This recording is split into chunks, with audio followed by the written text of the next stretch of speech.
2024లో ఉత్తరప్రదేశ్లోని హత్రాస్లో జరిగిన తొక్కిసలాటలో 121 మంది మృతి చెందారు.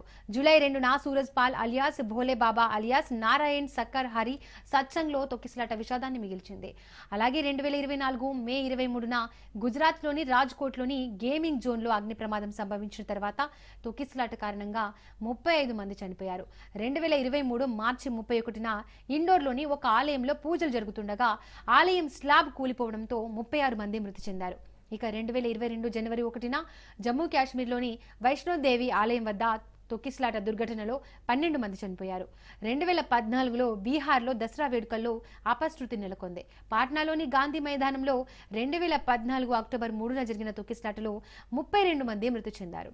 2013 అక్టోబర్ 13న మధ్యప్రదేశ్లోని దాటియా జిల్లాలోని రతన్గఢ్ ఆలయంలో నవరాత్రి వేడుకల్లో తొక్కిసలాట జరిగి 115 మంది మరణించారు.